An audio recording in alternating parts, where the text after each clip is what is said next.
Hello, everyone, and welcome to the Wolfpacker Show. My name's Ethan McDowell, and I am here with Noah Fleischman, and I am here in a Panera parking lot from my car because we have to talk about the huge news that just dropped with Wolfpack recruiting this morning. Grayson McCall, 5-year Coastal Carolina quarterback, is going to spend his final season of college eligibility with the Wolfpack.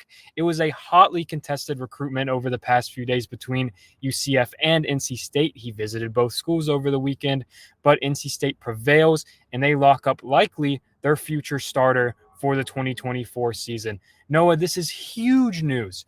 We're going to do the housekeeping. We're going to do everything that we usually do on this show in a minute, but first I have to get your initial reaction to this, season-changing news for the Wolfpack.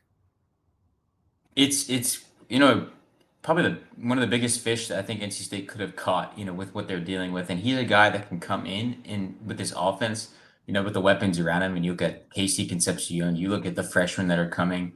I think it's an opportunity to really take this offense to another level. Andy Staples talked about it on the transfer portal show a couple weeks ago, saying like if Grayson McCall ends up at NC State, he could take them from being what they have, 8, 9 wins a year to maybe 10, 11 wins next year. And I know it's really early to talk about that, but he's the kind of guy that takes NC State's ceiling a little bit higher and makes the Wolfpack, an outside chance of making that 12-team playoff now, just with having a quarterback of his success, his stature. He doesn't turn the ball over. He scores a lot of touchdowns. He throws a lot of yards. Exciting to get him in an offense with Robert and I, who likes to tailor it to his team's strengths. It's going to be a fun one to watch next year. Yeah, and you mentioned how we could elevate their ceiling, and I think that's what the best case scenario out of the portal, right? I think you can't imagine anything better than getting someone who is going to raise your ceiling. NC State, they have a solid floor. They're going to have one of the best defenses in the conference every single year, as long as Tony Gibson is coaching in Raleigh. Now you bring in a signal caller who, you know, just look at the numbers he's put up. I mean, he is the only 3-time Sun Belt Player of the Year ever for football.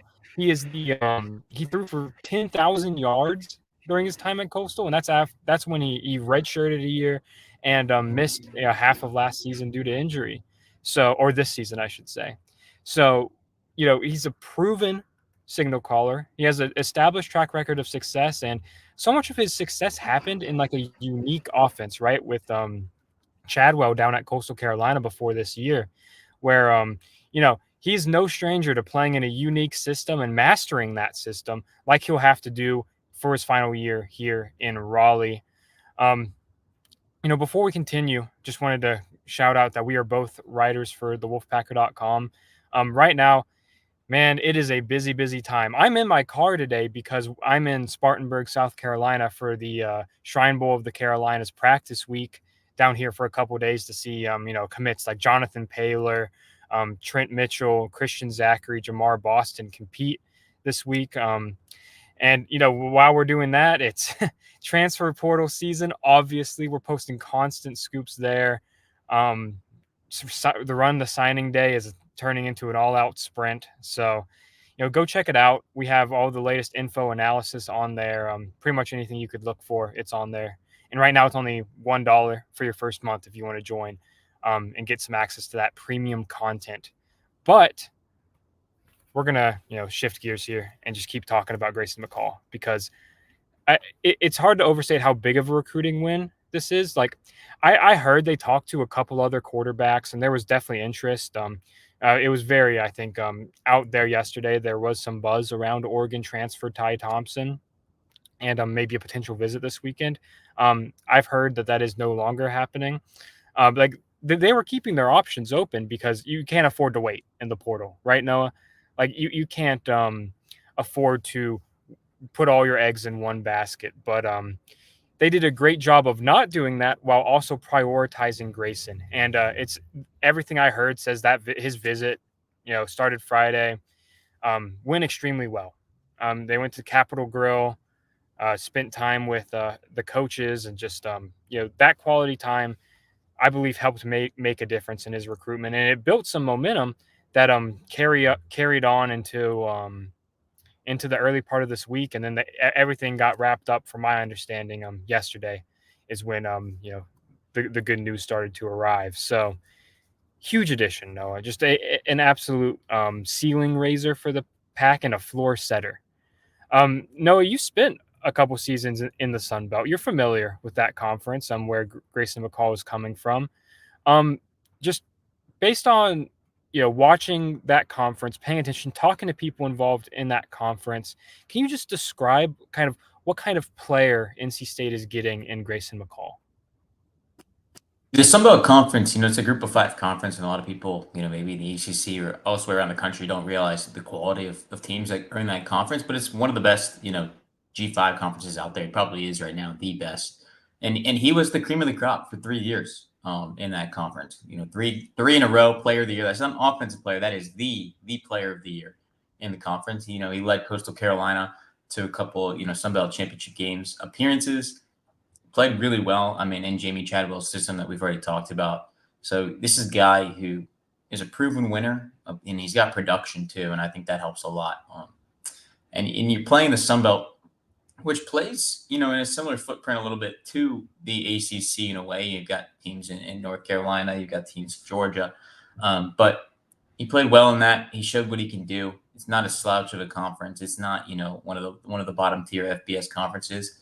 10,000 yards is hard to do anywhere, especially in the Sun Belt Conference. 10,000 yards, 10,005 to be exact. He got hurt at Arkansas State this year and did not play the rest of the year. He's fine though. He should be good to go for spring ball for them. He just got hit on a slide and was carted off the field, but he's fine now and it's good to go. But definitely, as we talked about, it's a big time portal pickup. It's a sort of an attractive one. It's not one of those that goes, oh, well, we'll see what happens. Like this is one that a lot of people are excited about, and they should be, and we'll see what he does in Raleigh. But so far, when you look at it on paper, it's a really good pickup for Dave Doran's and crew. And it's a huge midweek addition that also continues the awesome momentum that was set over the weekend, right? Like to start off the portal cycle, they get a commitment from Wesley Grimes, one of the top wide receivers in the portal, local kid from Raleigh who has decided to come back home and a big, tall outside receiver with proven production at Wake Forest. So you land him. Then you pick up commitments from Valen Erickson and Zeke Correll within 30 minutes of each other Saturday night. So that addresses two big needs on the offensive line. You get, Erickson is going to be involved in that tackle rotation, can provide some good depth with 3 years of eligibility remaining. And Correll is going to be a plug-and-play starter at center with Dylan McMahon, apparently headed to the NFL draft. So you land them. You have a successful visit weekend. At this point, 5 of these 6 players who officially visited NC State last weekend are committed now. Like that's significant. That's impressive. The staff is just recruiting at a super high level right now. They're working extremely hard. They're doing everything they can to, like we've said plenty of times on this podcast already, raise the ceiling. They are raising the ceiling of NC State's football program over the past couple of weeks. And I think that's just going to continue because there's a lot of exciting news coming up, a lot of good players visiting this weekend as well. We have visit lists over on the wolfpacker.com if you want to check it out. But yeah, I think it's hard to understate how much of an impact, adding the quarterback early like that. Like now, if you're recruiting the rest of that offense, which NC State is recruiting some dynamic offensive players right now, they know who's going to be throwing them the ball now. You have Cedric Bailey is firmly committed to NC State. He's planning on signing with the Wolfpack. And then you have McCall into that quarterback room. So it went from tons of uncertainty this time last month after, MJ decided to redshirt and then later transfer. You had a ton of uncertainty there. You had no idea what the quarterback situation was going to look like. Now it's clarity. And that momentum is just going to continue to build, and it's going to be very exciting for the Wolfpack over the next couple of weeks. I think there's going to be a lot of good news in store over the next week. And yeah, Noah, where's kind of like, I want to say excitement level, but just What is the vibe you're getting around this transfer portal cycle, this silly season cycle? It to me it just seems like NC State's kind of hitting the ball out of the park here. It's a home run so far. When you look at who they've, secured commitments from, who they've lost, they've lost a couple key guys, but they brought in key transfers. So it kind of offsets it a little bit. And you look at it, I think it should be high. The coaching staff, people on social media right now are continuing to tease other things, saying, it's going to be a good week. And I think it will be when you talk about that. And NC State holds the number 9 overall transfer portal class, according to On3. That's right now. That's after McCall, and obviously they're still working, so that they could shoot up the rank leaderboard even more. But number 9 in the country for any kind of recruiting class, whether it's transfer portal or high school, I think that shows you how well they're recruiting right now. Just by getting quality players that have proven at the college level that they can basically plug and play almost all of them right now. Yeah, and it's not a guarantee, right, that these players will be able to come in and make an instant impact, the same impact they made at their old school. But heck, it's it's got to make you feel good if you're an NC State coach that you're going to be bringing in kids who can compete at an elite level at their previous school, and that starts with McCall, and it's going to be super exciting to watch. Before we continue with the rest of the show, just want to say a quick thank you to our sponsor, Game Time. Game Time is a ticket buying and selling marketplace.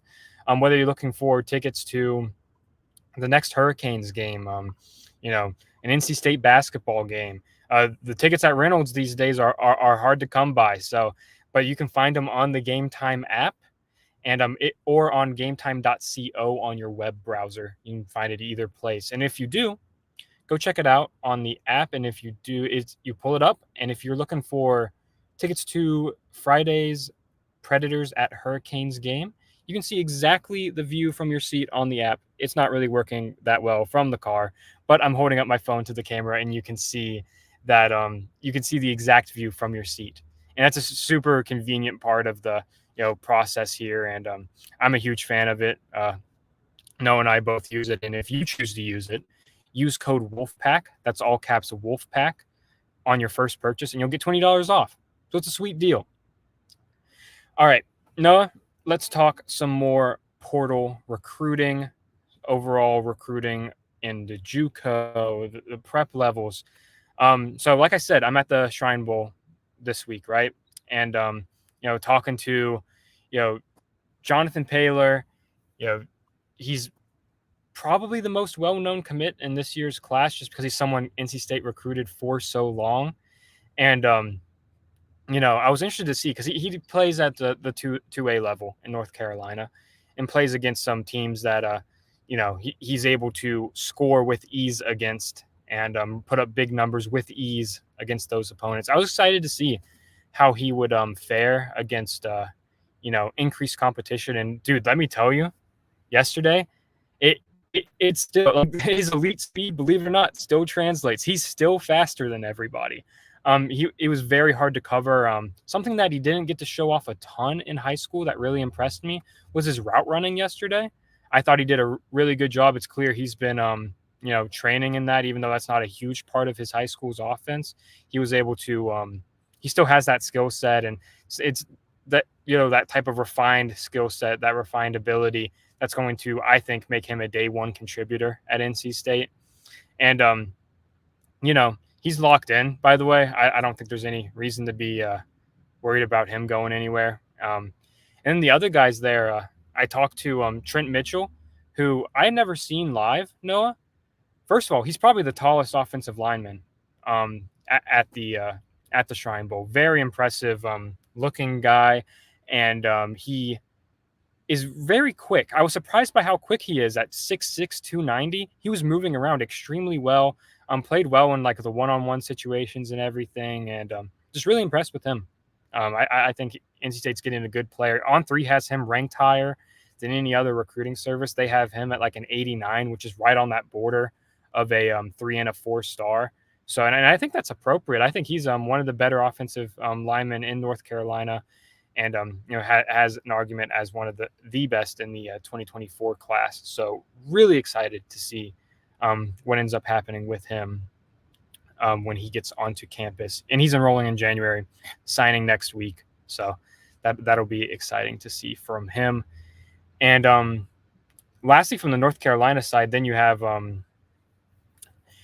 the guys like or South Carolina. I mean, you have Jamar Boston and Christian Zachary, who really jump off the page in terms of their recruitment. And out of high school, their highlight tapes were two of the more impressive I watched all year. And they're two impressive receivers, man. Jamar Boston, I want to see him and Jonathan Taylor race. That's what I want to see. I want to see who would win because they are both very, very fast. Boston's like 6 foot tall. Could be an inside or an outside receiver. He worked at outside receiver during yesterday's Shrine Bowl practice. We'll see where he's working today when I'm back there in about an hour and a half. But excited to see him. And Christian Zachary is 6'3". He's going to be someone who can win those contested catches, and he's like a just smooth runner, fast kid, good vertical speed, and there's just a lot of excitement going on right now there, and it's going to be exciting to see how they fare once they are on campus. All right, that's my Shrine Bowl spiel. But Noah, let's swing back to the transfer portal here. Who are some names that you're looking out for? Because NC State's not done. They are not done. I cannot emphasize that enough. Who are some names you're watching out for that NC State fans should be watching out for down the stretch here? Yeah, I think, there's a few, and you can look around, this offense, and they're probably not done on the offensive side of the ball. There's a lot of holes still kind of to fill in. Some guys that might be, coming home, or I don't know. It's going to be interesting.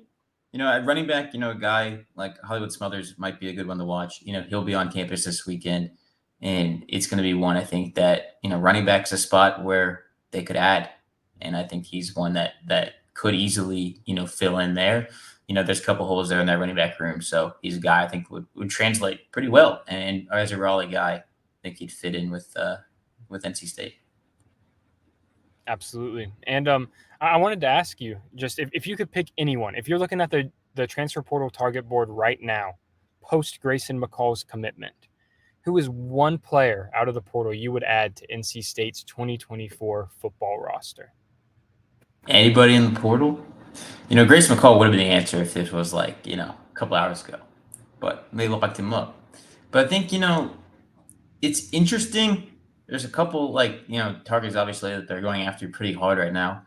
But if I could take anybody off the board, it's somebody who NC State's pretty familiar with because he had a good game against them this year. And that'd be Jordan Waters at Duke. I mean, he ran for 123 yards and a touchdown against the Wolfpack defense this year.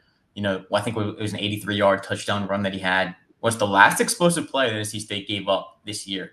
He's the reason why the defense, turned things around. So maybe you can add him. I'm talking about two running backs, but there's enough room to keep adding up running backs and make it work. And I think this offense could be pretty dangerous if they're able to pull some strings here down the stretch and get some people on campus. Yeah, he was actually my pick as well. I think he's a game changer, and I think NC State is involved there. So keep an eye on him. But he would be like you said. I believe he led the ACC in rushing touchdowns this season. Just he had 12. Yeah, so he's quality player, experienced player. 1 year of eligibility remaining for him. So if he chose to go to NC State, he would be an instant impact guy. And we talked about raising the ceiling with McCall. He's someone that would significantly raise the ceiling of NC State's running back room and put it into a pretty elite place. I think it would be one of the better in the ACC, to be honest. But so huge fan of him. And then, but the guy I'm going to point out here, and I'm going to switch gears to the defensive side of the ball, is DJ Douglas. He's someone that I found out is visiting NC State this weekend today. But he's a safety from Tulane, and he is 6 foot, 205-pound junior who had a great year this year. 54 total tackles, 3 interceptions. I think he's someone you could maybe come in and maybe he moves to nickel or something, replaces Robert Kennedy. So another instant impact guy you could see coming in there and replacing the production that Robert Kennedy's going to leave because he's been really good this year. So I think I'm going to go with him. I think they could use some help on the defensive side of the ball, and I'll pick him for the next addition to the pack.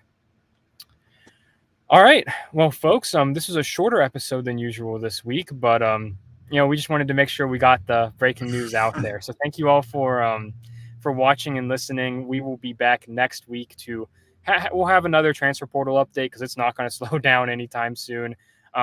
It by the time we record, I guess it'll be close to signing day, if not past signing day. So we'll talk about that, and then basketball is still going. Noah and I have full coverage of everything happening on the court. Go check out the wolfpacker.com for that, and we will talk more about it next week. Thanks again, folks, and have a great week.